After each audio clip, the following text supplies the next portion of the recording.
Good morning, and welcome to Devotions for South Albuquerque United Methodist Church. Today is Wednesday, November 24th, 2021, and I'm Linda Morey. It seems that many of the devotions for this week are centering around Thanksgiving, but why not? We have much to be thankful for. But this morning, we will also take a quick look at some of the other countries that celebrate Thanksgiving and harvest. Thanksgiving stands out from other American holidays in the sense that it isn't tied to any specific religion, and you can pretty much celebrate it however you want. The only essential traditions are to enjoy a meal with friends and family and to give thanks for what you have. Along with traditional turkey dinners and traditional sides, we also celebrate with the traditional Macy's Day Parade and football on TV. We tend to view Thanksgiving as purely an American holiday, but the truth is that giving thanks is celebrated in many countries around the world. One similar thing that connects a lot of Thanksgiving holidays is the celebration of harvest. A thorough look at which countries celebrate Thanksgiving around the world reveals their histories and traditions. Bernadette Darren writes at a Tea website that there are a whopping 17 countries that celebrate their own version of Thanksgiving. Some of the festivities commemorate colonial migrations to the Americas, and others celebrate the start of a new lunar cycle to welcome in the harvest season. Thanksgiving is an annual holiday in the United States and Canada, celebrating the harvest and other blessings of the past year. In Canada specifically, it comes on the second Monday of the month, which is the same as Columbus Day in the U.S. An explanation for this distinction is that because Canada is geographically situated further north, the brief window of the harvest season comes earlier, so they observe it in according to the natural seasonal shift. In most parts of Canada, workers automatically get the day off. But for Prince Edward Island, New Brunswick, Nova Scotia, Newfoundland, and Labrador, it's an optional holiday, and some workers might not have the day off. Because the holiday is on a Monday, it's generally acceptable to enjoy the traditional Thanksgiving feast at any point during the long weekend. That being said, the foods served on Thanksgiving in Canada are almost exactly the same as what Americans eat. Australian Thanksgiving is like the American Thanksgiving, but it is celebrated as a direct result of sailors and whaling ships bringing the tradition to Norfolk Island, which is an Australian territory. They celebrate it there on the last Wednesday of November. Liberia brought the Thanksgiving tradition directly from America, owing to its beginnings as a resettlement colony for freed Black Americans. The West African country declared its independence in 1847, but its American connection is still represented in its flag, which mirrors the U.S. design. They mark their celebration on the first Thursday in November. A Liberian Thanksgiving is predominantly celebrated by Christians in Liberia, and their traditions include auctioning off fruit-filled cornucopias at their church, and then returning home to enjoy a large feast with their families. Japan marks a November holiday called Labor Thanksgiving Day, traditionally held on the 23rd. It picked up the Labor Thanksgiving Day name and official holiday status during the post-World War II occupation of Japan by the United States. The holiday is meant to celebrate hard work and is a way of thanking each other for service to the community. It officially comes from a centuries-old tradition which celebrated the harvesting of rice. In the German-speaking countries like Germany, Austria, and Switzerland, Thanksgiving is an autumn harvest celebration called Erntedank, Harvest Thanksgiving Festival. The observance usually takes place in September or October, depending on the region. Similar harvest festivals are common in many countries and regions around the globe. Erntedank is usually a rural harvest time observance with church service, a parade, music, and even fireworks. The modern interpretation of the event commemorates labor, production, and peace. School children make cards for public servants like healthcare workers, police, firefighters, and member of the Self-Defense Force and Coast Guard. Family dinners are a staple of the day. In the United Kingdom, they celebrate the harvest festival of Thanksgiving. Extending back to ancient Britain, the celebration would come in the form of a community gathering and meal upon the completion of the harvest.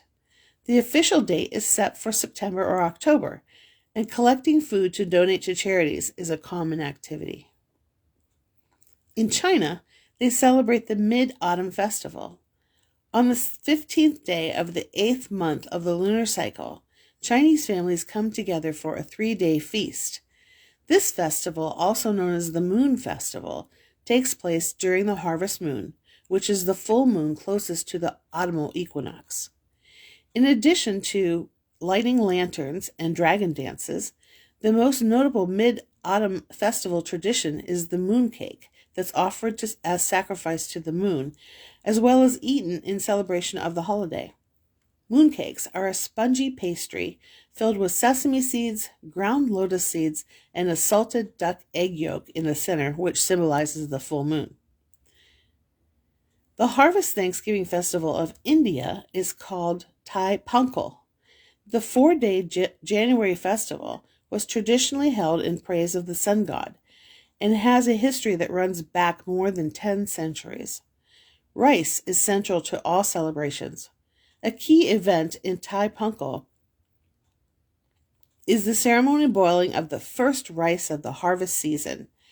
It is a 4-day celebration that is probably one of the most illustrious harvest festivals in the world. Each day brings its own tradition. On the first day, families come together to give harvest offerings to Indra, the god of rain and clouds. On the next day, families honor the sun god by making a sugarcane dish. The third day, shepherds give thanks to their cows by painting them. The final day is when families travel to see their extended family and share food to give thanks for a good harvest. Editor Kai Lani Palmisano helps us look at some other countries that celebrate a harvest-type festival. In Brazil, when a Brazilian ambassador returned from a November trip to the United States in 1940, he brought back with him the tradition of the American Thanksgiving. Like many other Thanksgivings around the world, a Brazilian Thanksgiving begins with a church service and then turns into a carnival-like celebration with a gigantic party in the streets. Also like Americans, the Netherlands observe Thanksgiving on the 4th day of November. But instead of a meal, the Dutch attended non-denominational church service and enjoy coffee and cookies afterwards. Yams are a common side in the traditional American Thanksgiving, but they're also the most important crop in Ghana. Each May, before the rains come, the people of Ghana plant their crops and are prohibited from using drums or making excessive noise in fear that it will disturb the yams. But once it's time for harvest, the celebration begins with marching, drums, chanting, singing, face painting, and dancing. The celebration also includes a bounty of roasted yams, soups and stews of yams, and fried yams.